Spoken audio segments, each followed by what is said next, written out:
Hello, hello, hello. How are you?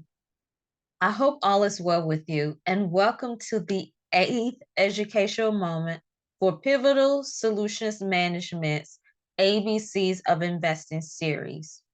To those new to the series, my name is Dr. Lakeisha Lowe, also known as Dr. LL, and I am the CEO of Pivotal Solutions Management, or PSM for short. For the last educational moment, we discussed what capital gain is, as well as examples of potential assets that may generate capital gain and help you to boost your income. In addition, we looked at example of how the concept capital gain work. The focus for this education moment is to continue our conversation on capital gain. In particular, we will examine what it means when capital gains are realized versus when they're viewed as unrealized. But before we dive into this educational moment, let's have a recap of what capital gain is. As we discussed in our previous educational moment, capital gain is when a person earns a profit on an asset that they initially invested in and bought. It occurs when the asset goes up in value. Basically, when a person receives a higher amount for an asset than the original price that they paid for the asset. Now, given that you have a capital gain in which your asset goes up in value, your capital gain will be viewed as being realized when you sell an asset that has increased in value. Sell, S-E-L-L, when you sell it. Let me repeat it again to make sure we're crystal clear what a realized capital gain is. Realized capital gain occurs when you sell an asset that has increased in value. Now, if you have not sold an asset that has capital gain, it is then seen as an unrealized capital gain instead of a realized. That's because you haven't sold. It's still a capital gain, but it's unrealized because you haven't sold it. So, I'm sure you're wondering, Dr. LL, you put a lot of emphasis on the difference between realized capital gain and unrealized capital gain. Why is that? Well, the reason is the significance of a realized capital gain stems from it triggers a taxable event when a person sells their asset. And a taxable event, in other words, means once you sell your realized capital gain, you may be subject to paying taxes. Basically, Uncle Sam or the government is going to want its cut of the profit that you make. That is the significance of realized capital gain. On the other hand, if you have not sold your capital gain and you have not sold your capital gain and it's unrealized, it's known as a paper gain and it's not subject to paying taxes at the moment. You become subject to paying taxes when you sell the capital gain and it becomes realized. Now, since we established that realized capital gains can trigger a person to having to pay taxes, you may be wondering, how much taxes will a person have to pay when they make a profit and when they sell the assets? Well, it depends. And I know you're saying, oh, Dr. LL, you're giving me that it depends response. Yes, I am. But follow me. It depends on how long you hold your assets. For example, if a person holds assets for 1 year or less and realizes capital gain when selling assets, the gains are recognized as short-term capital gains.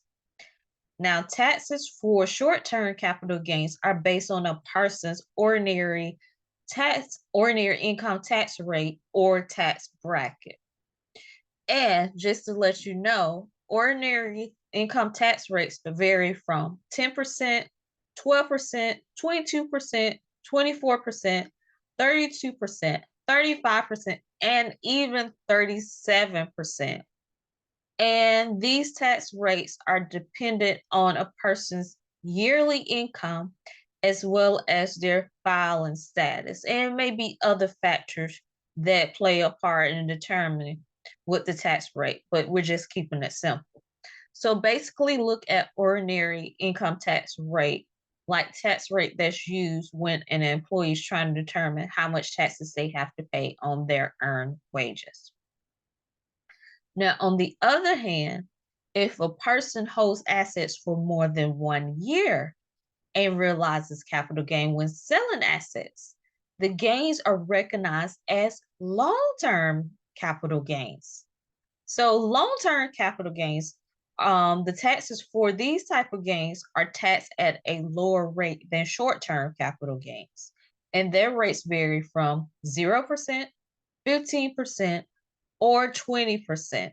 And like short-term capital gains, is a long-term tax rate is dependent on a person's yearly income as well as their filing status and other circumstances that they may have. Basically, if a person holds their asset for 1 year and 1 day or longer, they make a profit and sell the asset, the person may pay less taxes on their realized gains, which may be a win for the person because it's long term. So we have I have just talked enough about trying to distinguish the difference between realized and unrealized, short term and long term. Let's look at hypothetical capital gain scenarios that show realized long-term capital gain as well as realized short-term capital gain. Now, I please know that Pivotal Solutions Management, as well as its agents, officers, representatives, including myself, we are not tax professionals. And the content that's given in the examples, as they're only for educational and informational purposes only. And we strongly encourage for individuals, if they need additional assistance, to seek out a tax professional. Alrighty, let's not reinvent the wheel with our hypothetical scenario number one. We're going back to our trusted friend, Jeff, the investor, from the previous educational moment. As a quick reminder, let's say that Jeff purchased 100 shares of Amazon stock on June 7th, 2022 at $123 per share. He then decides to sell all the shares on September 14th at a price of $144.72 each. Assuming there were no fees associated with the sale, Jeff made a capital gain of $2,172. This capital gain came from where subtracting the total purchase price of the stocks or the assets from the total selling price of the stocks, also known as assets. So that was the total selling price was $14,472 minus the purchase price $12,300, which gave you $2,172 as a capital gain. Now, if you need a refresher how those numbers were determined, the total purchase price and total selling price, I encourage you to look at a Pivotal Solutions Management What is Capital Gain Part 1 video that explains the steps we're taking.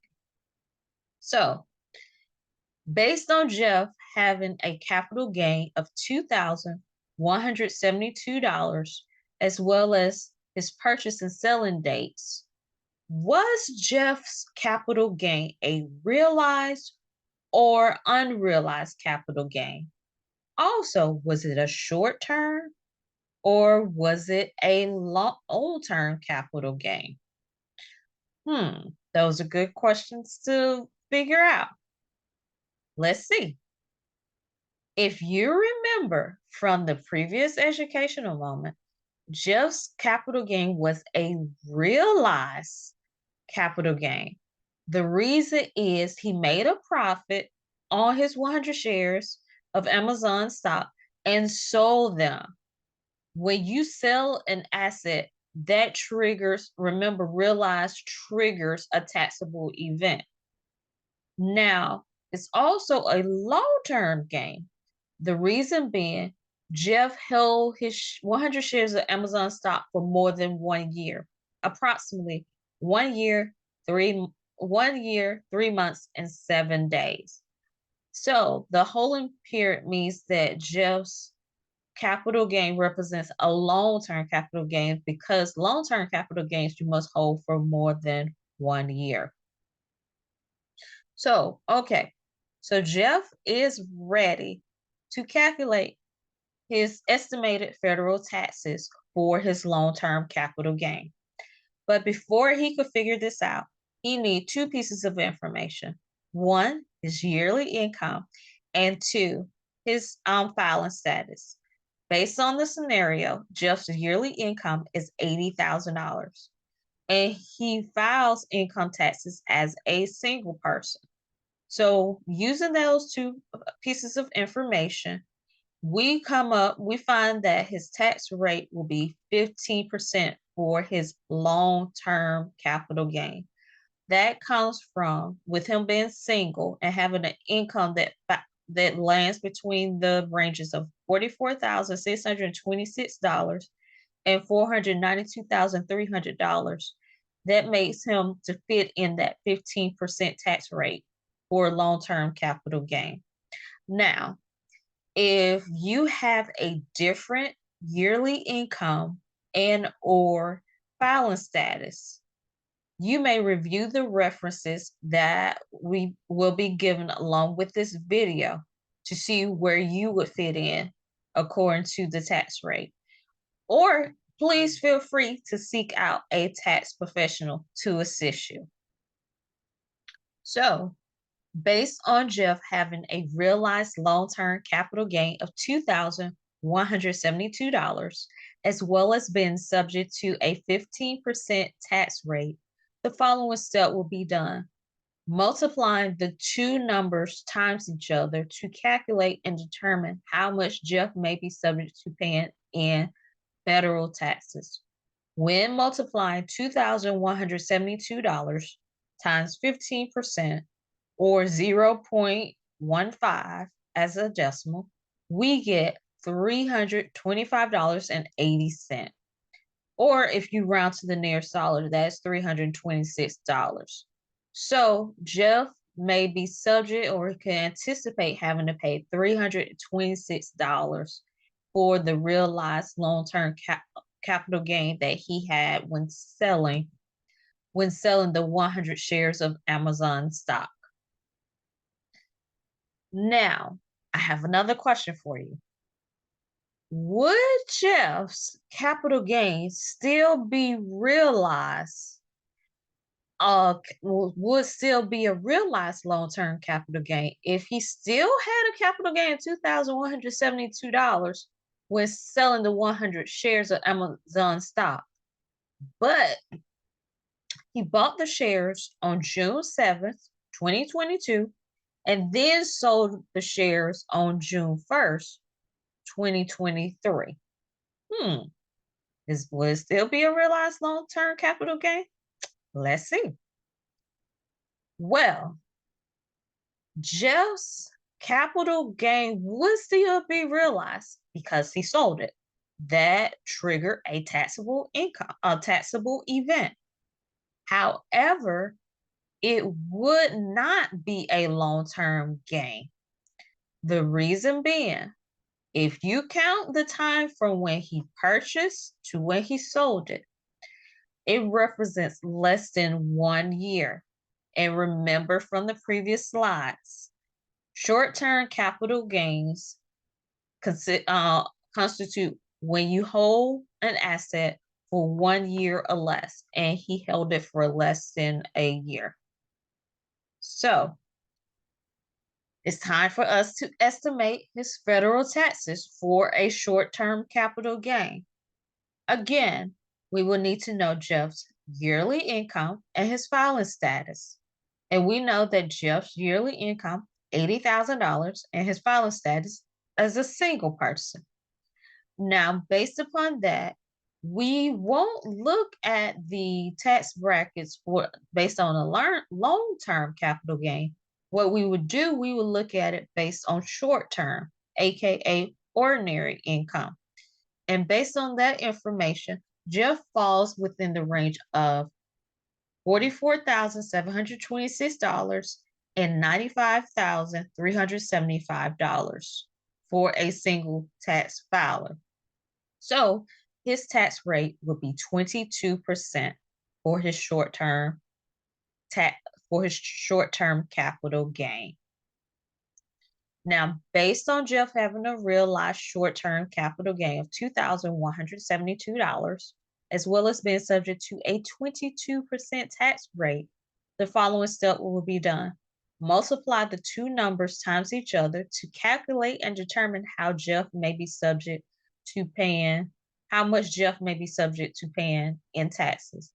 When multiplying $2,172 times 22%, or 0.22 as a decimal, we get $477.84, or just round up to the nearest dollar, $478.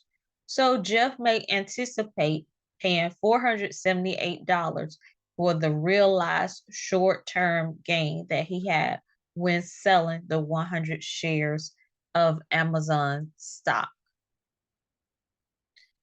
So, as you can see from our hypothetical scenarios, it certainly reiterates how a person may be subject to paying more federal taxes when having a realized short-term capital gain versus a realized long-term capital gain. Please note, though, a person may also be subject to state and or local taxes. Other factors may also impact how much a person may have to pay in taxes, which is why it is important to consult a tax professional. Pivotal Solutions Management cannot stress that enough. Now, considering the wealth of knowledge that was shared during this educational moment, I encourage you to follow Pivotal Solutions Management's Facebook page, Instagram page, LinkedIn page, and YouTube page to receive notification for the next ABCs of Investing educational moment. Each educational moment will be posted on the 4 social media pages.